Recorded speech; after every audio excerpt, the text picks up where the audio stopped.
tayo po ay babalikan natin yung 11 and 12, no?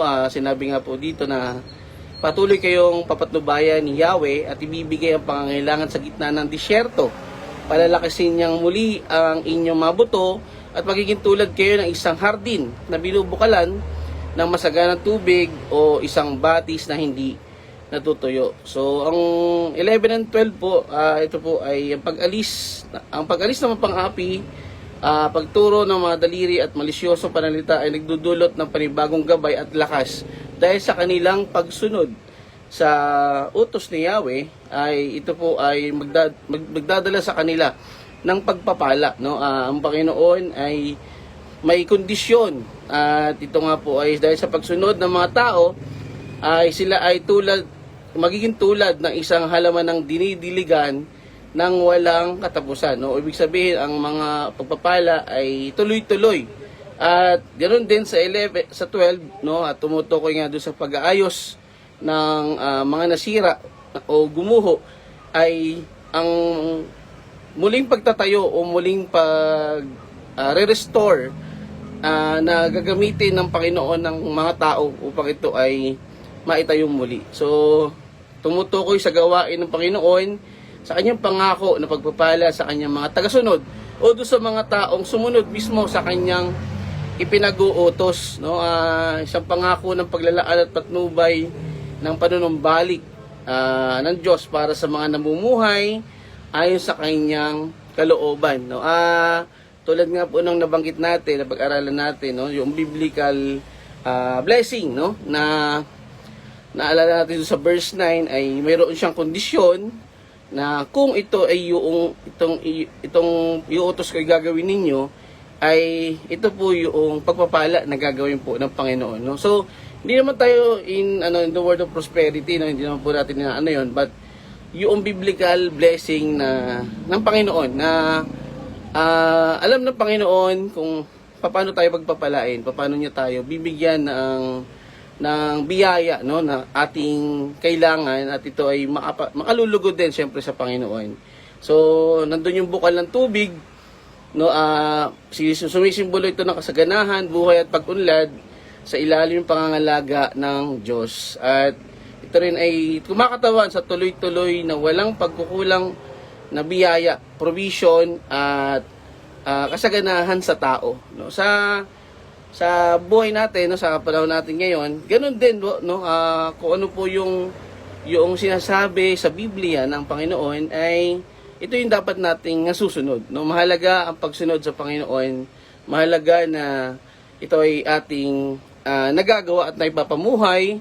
Siyempre yung pagtulong, yung pangangalaga sa mga mahihirap, sa mga walang-wala, at yung tunay na pagsamba ay makikita, no, doon sa puso ng tao. Yan. So, again, tayo po ay nasa verse 13 and 14. So, medyo maano to, no? Hindi ko alam kung matatapos natin yung 14, but yung 13 ay tatalakayin natin ngayong gabi. At ito po ay isang mahalagang paalaala sa bawat isa, no, sa panahon din natin ngayon. So, dito sinabi, verse 13, yan. Sinabi pa ni Yahweh, inyong igagalang ang takdang araw ng pamamahinga. Huwag kayong gagawa para sa pansariling kapakanan sa araw ng banal. Sa araw na ito'y mamamahinga kayo at huwag maglalakbay o gagawa o mag-uusap ng tungkol sa mga bagay na walang kabuluhan. So, ito ay ang mahalagang araw, no, na pagtalikod sa pansariling kaluguran o pansariling kagustuhan o kaya personal na kasiyahan, no? Ang Sabat ay isang araw ng pagbibigay ng oras upang mag-ayuno at magbigay ng pagsamba sa Panginoon. Ito ay nagdudulot ng kaluguran sa Kanya at ligtas na paglalakbay sa mga matataas na lugar at lupain. Ito ay isang araw ng pamamahinga ng mga tao sa panahon na yon. Ang pagpatuloy ng pagsunod sa nais o sa kalooban ng Panginoon upang ito ay makapagbigay ng kapurihan sa Kanya. Isang pagkilos upang umiwas, no? Ito ay sa pagpapatuloy ng paggawa gawa sa Sabat, sa araw ng Sabat, ay isang pagkilos upang umiwas sa mga activity na lumalabag sa kabanalan ng Sabat.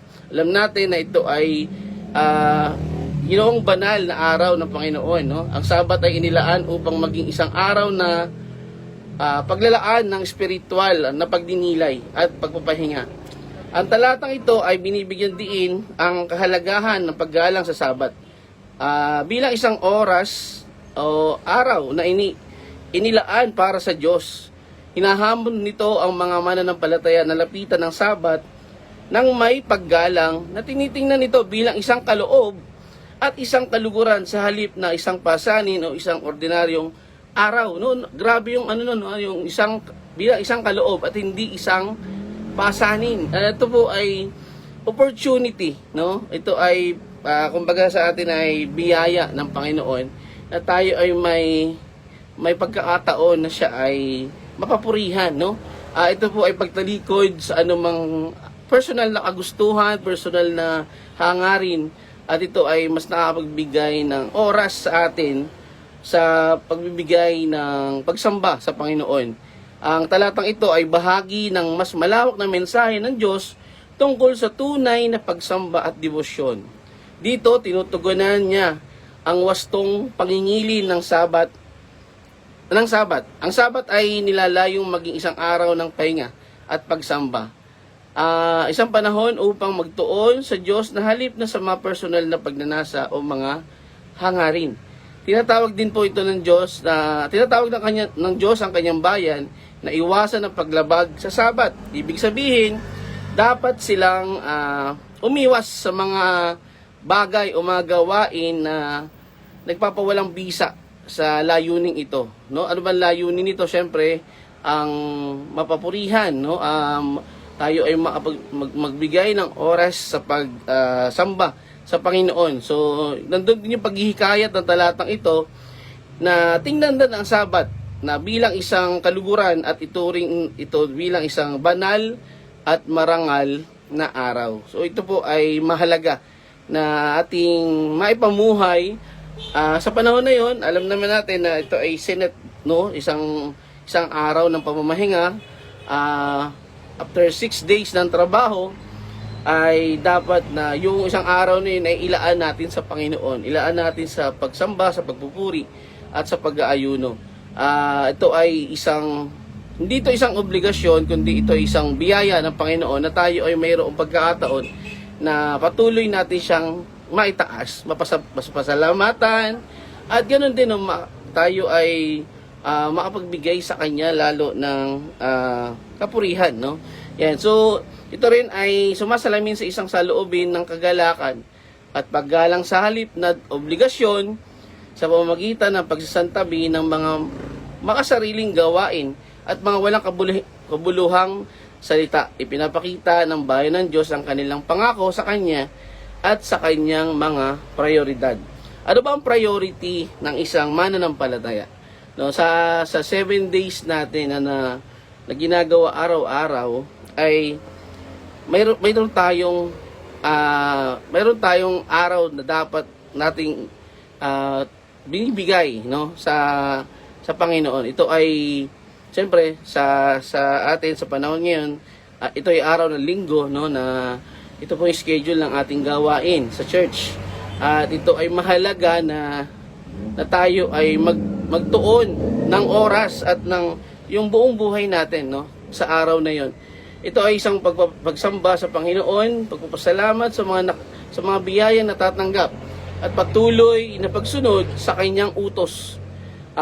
Noong panahon ni Isaias, madalas na napapabayaan ng mga Israelita ang tunay na layunin ng Sabat. No, naalala natin, doon sa unang bahagi, no, yung 1 to 5, ay tinukoy ng Panginoon na ang pagsamba nila ay hindi totoo, no? Ito ay parang nagiging compliance lang, nagiging routine lang, or nagiging traditional, no? Dito ay pinapaalalahanan tayo na ang Sabat ay napakahalaga para sa isang mananampalataya na itoon ang oras at panahon sa Panginoon. Bagamat maaaring sinusunod nila ito sa panlabas na anyo. Yun nga po, no, yung kanilang kanilang pag-aayuno ay parang magawa lang nila, no, na sila ay nag-ayuno, sila ay sumamba, ngunit ang kanilang puso ay hindi nakahanay o naka-align doon sa malalim na kahulugan ng Sabat, no. Sa halip na gamitin ang araw upang parangalan ng Diyos, hinangad nila ang kanilang sariling mga interes. Na ginagawang ritual lamang ang Sabat. Yun nga po, nagiging parang ano na lang, regular days, no? So, alala ko tuloy, no, yung nabilhan ko sa palengke, sa Tiangge, sa Quezon, narinig ko yung mag-ina, no? Nagtitinda sila sa Tiangge at sabi niya, baka hindi ako sumimba bukas kasi maglalaba ako, no? So, alam mo yun, parang ang nangyari kasi doon, tinanong ko siya, ano pa yung pinaka-purpose mo, ba't ka sumisimba? No, bakit ka, ano? So, sabi niya, syempre po, para po mag-ayuno, sumamba sa Panginoon. So, yung bang paglalaba mo, hindi mo ba pwedeng ipagpaliban at pwede mo nang gawin yan pagkatapos ng pagsamba? So, nakikita po natin, no, maraming dahilan ang mga tao noong panahon na yun at sa panahon natin ngayon. Kaya dapat maunawaan po natin na ang tunay na kahalagahan ng Sabat ay ito ay pagbibigay or yung pagtalikod natin sa ating mga pansariling kapakanan o kaluguran, no? Sa Sabat ay original na ibinigay bilang isang tanda ng tipan sa pagitan ng Diyos at ng Israel sa Exodus 31 verse 13 na nagpapaalala sa kanila na kanya paglikha at pagtubos. Ang talatang ito ay tinatawag silang pabalik sa puso ng Sabat. Isang araw na inialay sa Diyos, malaya sa mga pang-aabala at mapangsariling mga hangarin. Pinapaalala sa atin ng talatang ito na ang pagsamba ay hindi lamang tungkol sa panlabas na pagsunod, kundi sa kalagayan ng puso. Ang paggalang sa Sabat ay isang paraan ng pagkilala sa otoridad ng Diyos, pagtitiwala sa kanyang probisyon at pagbibigay prioridad sa oras na kasama niya. Naalala natin ulit, no, doon sa pagtukoy ng Panginoon ng kahungkagan ng pag-aayuno ng mga Israelita, no. Sa panahon natin, palaging paalaala, no, na siyempre ng ating pastor na yung bang pagpunta natin sa church ay ito ba ay totoo o tunay, no? Kasi kahit ano pang kapaguran ang gawin natin, kung hindi ito tunay at tapat, ito po ay useless, no? Naalala ko yung sinabi ni pastor, ayoko at ito'y consider na ni pastor doon nung Sunday, na yung totoong worship, no, yung makita sa puso natin yung totoong pagsamba, hindi lang dahil sa skills mo magsalita o skills mo kumanta, but yung yung nangyayari during that worship, no, during sa pag-aayuno o pagbibigay ng oras sa Panginoon. Mahalaga susuriin natin. Mahalaga na i-check natin yung ating sarili, no, na tayo ba'y pumupunta sa church para sa ikalulugod natin, o para makita na tayo ay sumisimba, para ipakita sa tao na tayo ay present every Sunday, no? Sabi nga, hindi porket lagi ka na sa church, hindi porket kay kumanta o maawit ay sigurado, no? Ibig sabihin is minsan kasi nagiging complacent yung tao, nagiging kampante, no? Nandun na yung, sorry to say, pero yung yabang, yumayabang na parang dahil nakikita na ako ng tao na every Sunday na doon. Pero yun nga po, no? Ano ba yung laman ng puso?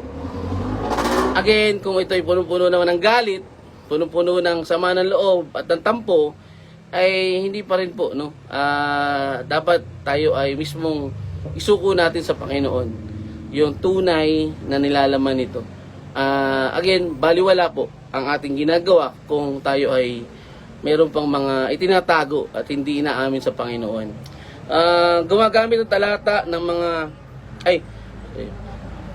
sa isang mundong hinihimok ng productivity at masariling interest, tinatawag ng Diyos ang kanyang mga tao na huminto sandali, magalak sa kanya at pagnilayan ang kanyang kabutihan. Ang ritmo ng paggawa at pamamahinga ay sumasalamin sa disenyo ng Diyos para sa pag-unlad ng tao. Yung ano no, yung pagpapahinga natin na literal no, na binibigay, na itinutuon natin yung pansin, yung oras natin sa Panginoon, ay isang paalaala na ito ay pagsunod, no? Pagsunod na mayroong tunay na pagsamba. Karamihan ngayon busy, abala, talagang yung isang oras, no? Dati nga isang oras lang hinihingi. Kumbaga isang oras lang yung aming pinag-uusapan dati dahil sa pagsimba dati. Pero minsan hindi pa nabibigay, no? Kung magsisimba man, para napilitan. At kung mag-aayun naman, hindi bukal sa puso, no? So sana po dito ay maunawaan natin na ang tunay na kahalaga ng Sabat ay ang pagpupuri sa Panginoon, ang pagpapasalamat, syempre, no? Ang pagdinilay-nilay sa kanyang kabutihan. So wag natin po ito isipin na ito ay abala o ito ay isang obligasyon, kundi ito po ay isang privilege, no? Isang opportunity na tayo ay magpasalamat sa Panginoon, no? Marami tayong dapat na ikwento sa kanya at siya ay mapapurihan natin.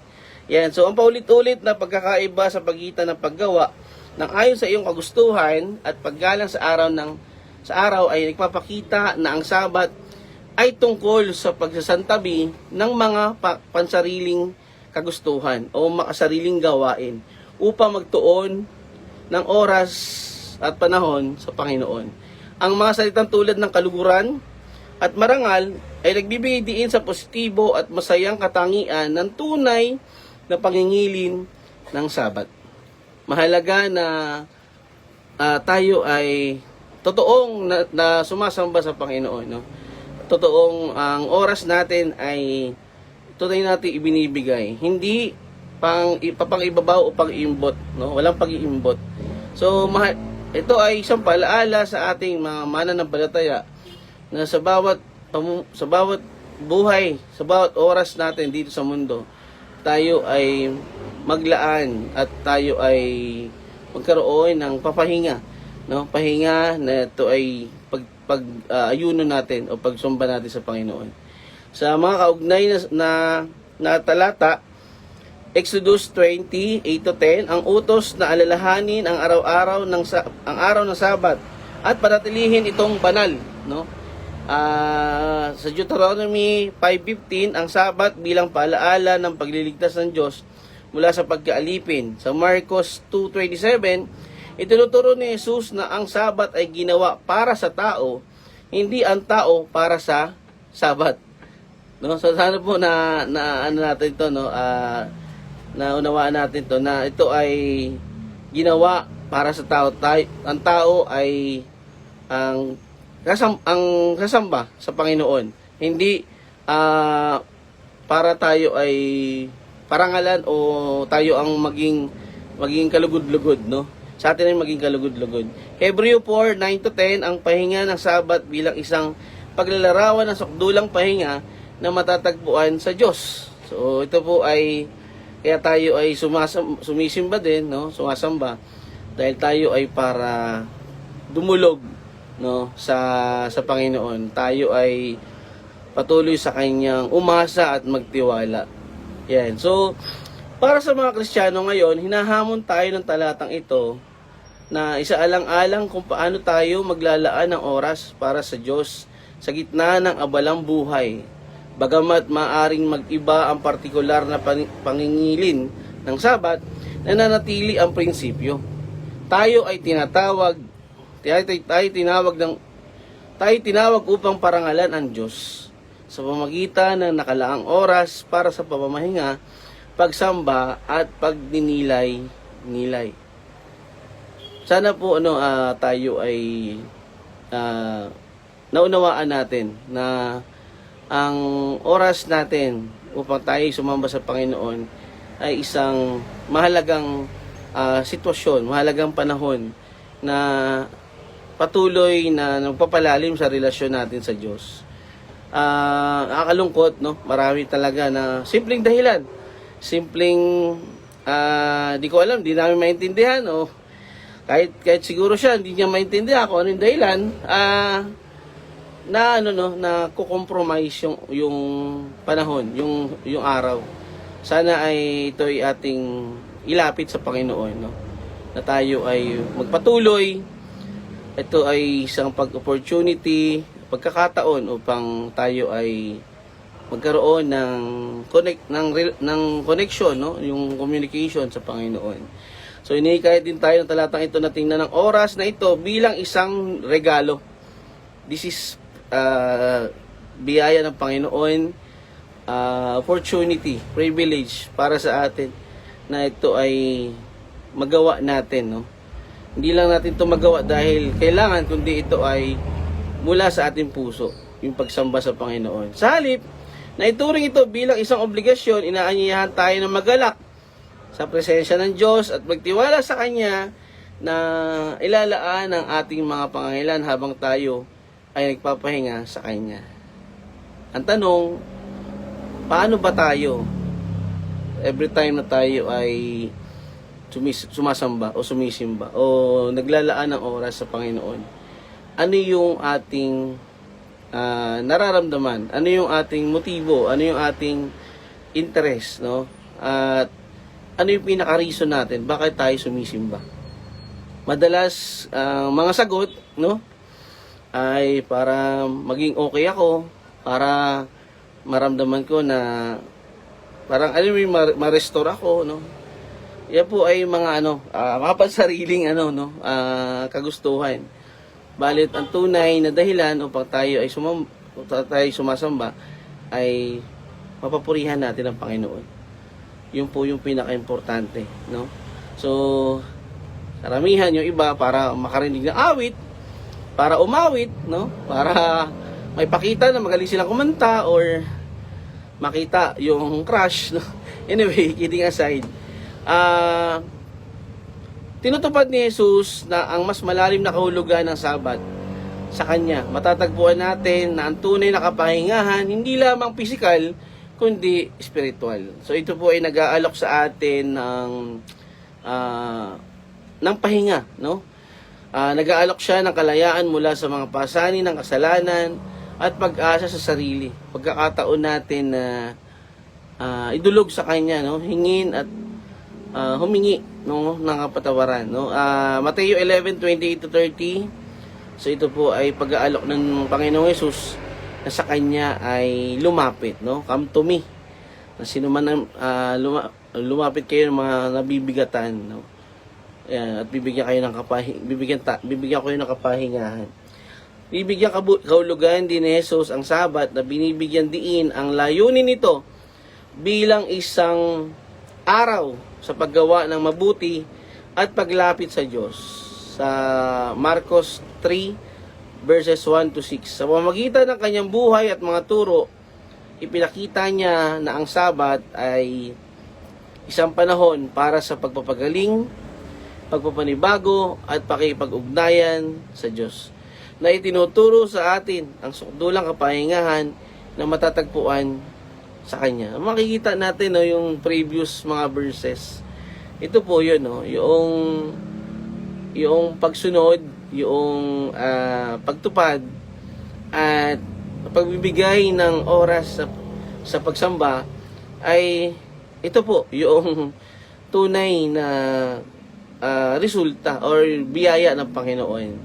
Ang biyaya ng Panginoon ay siya lamang po, no, ang tunay na nakakaalam kung ito po ay paano tayo bibiyayaan, no?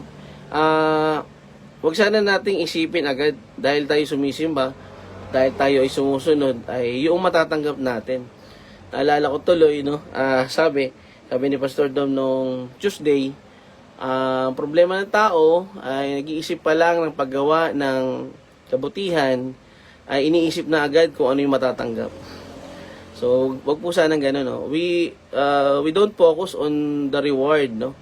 Kasi alam natin na mayroong provision ng Panginoon, but we are focusing on obeying the Lord, no? Ano man yung kanyang kalooban. Yeah, so sa talata ito, tinatawag tayo na tingnan ang Sabat bilang isang pagkakataon upang makipag-ugnayan muli sa Diyos at iayon ang ating buhay sa kanyang kalooban. Pinapaalala nito na sa atin ang kagalakan at pagpapanibago na nagmumula sa paglalaan ng oras para sa magpahinga sa kanyang presensya, na nagtitiwala sa kanya na susuportahan at pagpapalain tayo habang pinaparangalanan natin siya. Nakita natin no, sa 11 at 12 kung ano yung gagawin ng Panginoon. Paano niya gagawin yung kanyang pagbibigay ng biyaya sa atin, no? Maraming tanong na pwede tayong suriin, may tanong sa ating sarili. At sa linggo, no? I-check natin yung sarili natin. Bakit nga ba ako napunta sa church? Bakit nga ba ako nandito? Ano yung pinaka kasagutan, no? Sana every time na tayo ay dumudulog sa Panginoon, tayo ay naglalaan ng oras sa pagpupuri sa Kanya, ay makita natin na ito ay isang pribilehiyo. Ito ay isang regalo mula sa Panginoon na tayo ay binigyan niya ng pagkakataon na lumapit sa Kanya. Na tayo ay makapagpahinga ng panandalian, no? Pero alam natin na yung pahinga na to ay pangmatagalan. Ang Diyos ay tapat. Ang Diyos ay tumutupad sa kanyang pangako at tayo ay kanyang ginagabayan sa araw-araw. So, mahalaga na tayo ay matuto sa gabing ito na tandaan natin ang Sabat ay isang araw ng pahinga. Isang araw na pagbibigay ng oras sa Panginoon upang siya ay sambahin. At ito nga po ay makita natin na isang regalo mula sa Diyos na dinisenyo para sa kapahingahan at espiritual na pagbabago. Panahon na para huminto sa ating mga ginagawa at magtuon ng oras sa Panginoon. No? Nakakalungkot dahil marami pa rin na Kristiyano na ay naapektuhan pa rin, no, ng mga kabigatan, ng mga suliranin sa buhay. Mga issue na hindi naman issue, no? Ginagawa lang issue. So, marami pong even sa online na sila ay huminto dahil sa pride, dahil sa mga pansariling emosyon, no? So, tandaan natin na ito ay isang kaluguran sa halip na isang pasanin na nagpapalago o nagpapabago ng ating pagkilala sa banal na araw na ito. Banal po ang Sabat sa atin, no? Para sa atin, ito ay isang pagkakataon na maranasan natin ang kagalakan sa presensya ng Diyos. Isang pagkakataon, opportunity to feel, to experience the joy with the Lord, no? Sarap na ating maipamuhay ang ating pagsunod, no? Ang pagbibigay galang sa Sabat ay nagdadala sa atin ng pagsasantabi ng ating sariling mga personal na hangarin. So tayo ay magkaroon ng time na magnilay-nilay at unahin ang kalooban ng Diyos. Dahil pag inuna natin ang kalooban ng Diyos, the rest will follow, no? So tulad nga po nung pagsunod, mayroong pagpapala at ang mga sumusuway may kaparusahan. So tandaan na ito ay isang mahalagang araw, isang mahalagang panahon na tayo ay magbigay ng oras, no, upang ating pasalamatan, ating sambahin at papurihan ang Panginoon. So diyan lang po muna, no, ang ating pag-aaral. Bukas po ang last verse, no, 14 sa ating papatuloy at tayo po ay sama-sama muli sa bukas ng alas 6 po, no? 6 po ang ating devotion sa araw ng Sabado. Yan. So tayo po ay dadako na sa ating pangwakas sa panalangin. Samahan niyo po ako. Panginoon, maraming salamat po sa pagkakataong ito na kami ay makapag-aral, pagtutunan ng iyong mga utos, ang iyong mga aral, ang iyong mga salita, Panginoon. Maraming salamat sa privilege, sa opportunity, sa biyaya mo na kami ay patuloy nakapagpuri at makapagsamba sa iyo.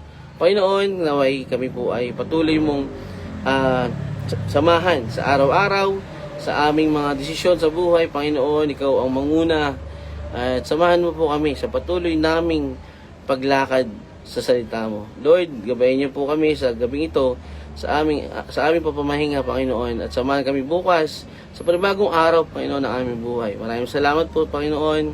Sa iyo lamang po ang lahat ng mapurit parangal. In Jesus' name, Amen. And maraming salamat po sa lahat na nag-join. Siyempre, I assume na nandiyan si Pastor Dom, si Princess, si Pastor Nanding, at Brother Edgar, no? Mga nakita ko po kanina, Sister Irene, at sa lahat po ng mga na dumaan sa live. Sana po ay panoorin natin ang recording na to at maunawaan po ng ang araw ng pangingilin, ang araw ng pagsamba ay napakalaga para sa atin. Para tayo patuloy na magkaroon ng malalim na relasyon sa Panginoon, malalim na ugnayan sa Kanya. Sa Diyos lang po papurit parangal. Maraming